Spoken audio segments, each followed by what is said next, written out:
Guys, myself Seema Shajaran. Welcome on my YouTube channel Sai Advance for Life Science. In this video, I will discuss here previous year questions of June 2016. Part C question है ये. Question पर आने से पहले हम थोड़ा सा working mechanism देखेंगे. किसका? फाइटोक्रोम रेगुलेटर्स का. आइए देखते हैं. दिन के समय भी ये काम करता है और रात के समय में, दोनों का इंडिविजुअल. पहले हम नाइट डिस्कस करेंगे, तब हम डे डिस्कस करेंगे. आइए देखते हैं नाइट के समय क्या होता है. रात के समय देखिए, COP1 एक E3 यूबिक्विटिन लाइगेज एंजाइम होता है जो कि ऐड करता है यूबिक्विटिन टैग. यूबिक्विटिन टैग हम पहले भी बता चुके हैं बहुत सारे वीडियोस में. जहाँ भी टैग ऐड होता है, इसका मतलब है उस ट्रांसक्रिप्शन फैक्टर का अंत समय आ चुका है. तो यहाँ पर रात के समय में COP1 का बाइंडिंग पार्टनर होता है SPA1. वो ऐड करता है यूबिक्विटिन टैग ऑन टारगेट प्रोटीन. और ये टारगेट प्रोटीन कौन कौन सा है? HY5, LAF1 and HFR1. तीनों पर टैग करके और उसको डिग्रेड कर देता है. किसके थ्रू? 26S प्रोटियाजोमल डिग्रेडेशन के थ्रू इसको डिग्रेड कर देता है. मीन्स इन तीनों ट्रांसक्रिप्शन फैक्टर को काम नहीं करने देता है. कब? रात के समय में. कौन नहीं करने देता है? COP1 नहीं करने देता है. COP1 क्या है? एक E3 यूबिक्विटिन लाइगेज एंजाइम है जो कि 26S प्रोटियाजोमल डिग्रेडेशन करवाता है. किसका करवाता है? ट्रांसक्रिप्शन फैक्टर का करवाता है. और वो ट्रांसक्रिप्शन फैक्टर कौन से हैं? HY5, LAF1 and HFR1. इन तीनों ट्रांसक्रिप्शन फैक्टर को याद करने का ट्रिक है. यहाँ पर अगर हिंदी वर्णमाला से कनेक्ट किया जाए तो यहाँ पर फ प्रोनाउंसिएशन तीनों में आ रहा है. HY5 में भी, LAF1 में भी और HFR1 में भी. तो यहाँ पर जो कॉमन वर्ड लेटर है वो क्या है? फ से फल. याद रहेगा? बिल्कुल अच्छे से याद रहेगा. आइए दूसरे पॉइंट पे.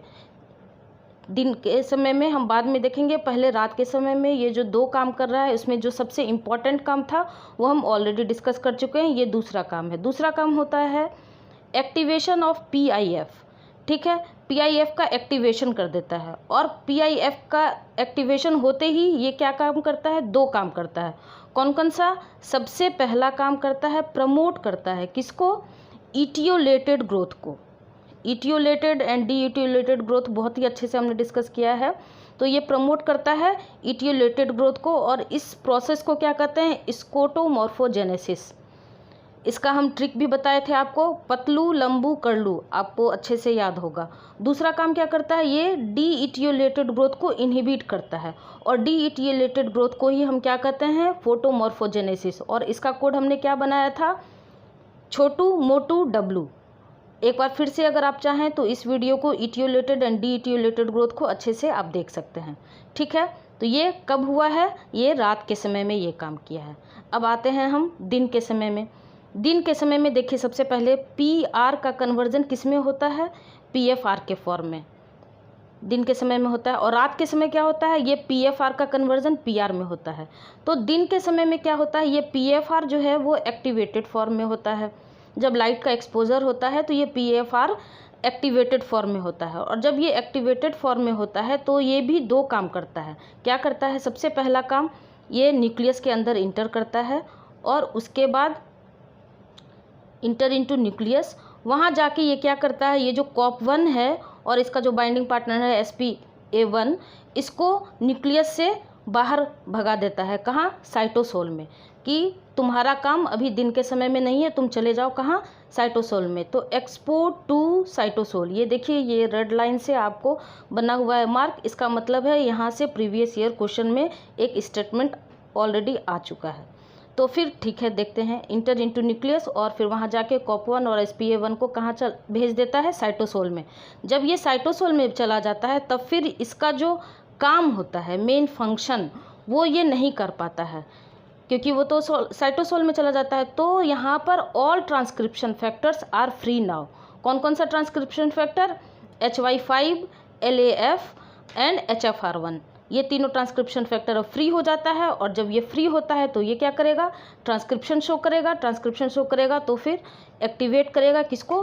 फोटोमॉर्फोजेनेसिस को, जो कि इसका इम्पॉर्टेंट काम है. किसका? HY5 का. ये कब हो रहा है? दिन के समय में. दूसरा काम क्या करता है? PIF को ये इनएक्टिवेट कर देता है और PIF का ये प्रोटियाजोमल डिग्रेडेशन करवा देता है। ये सारे काम कब हो रहा है? दिन के समय में हो रहा है। ठीक है, अब आते हैं हमारे क्वेश्चन पे। अब देखिए आपका चुटकी में आंसर निकलेगा, वो भी पार्ट सी का, जो 4 नंबर वाले क्वेश्चन है। आइए पढ़ते हैं अच्छे से डिटेल। कॉन्स्टिट्यूटिव फोटोमॉर्फोजेनेसिस, जिसको हम COP1 बोलते हैं, कॉन्स्टिट्यूटिव फोटोमॉर्फोजेनेसिस COP1 प्रोटीन, जो कि क्या है? एक E3 यूबिक्विटिन लाइगेज है।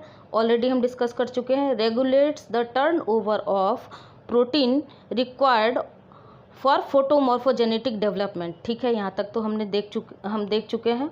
Following are certain independent statements related to the function of COP1 protein. अब ये 4 स्टेटमेंट दिया हुआ है, इसमें से हमें बताना है कि कौन सा करेक्ट स्टेटमेंट है। मैं पहले भी बता चुकी हूँ, ये जो कीवर्ड होते हैं करेक्ट एंड इनकरेक्ट पे बहुत ही अच्छे से ध्यान देना है। तो आइए देखते हैं।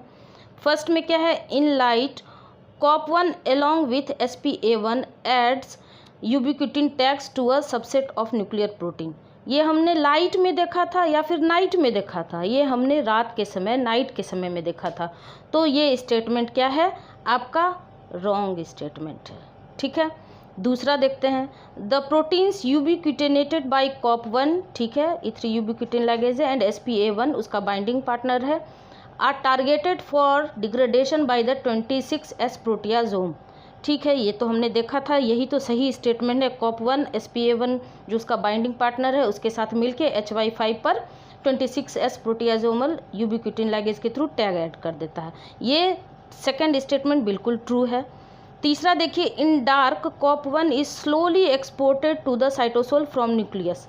तो ये डार्क में बाहर आया था साइटोसोल में या फिर दिन के समय आया था, डे टाइम में आया था? तो again third is your wrong statement. ठीक है, फोर्थ देखिए, in presence of COP1 in the nucleus permits accumulation of transcriptional activator necessary for photomorphogenetic development.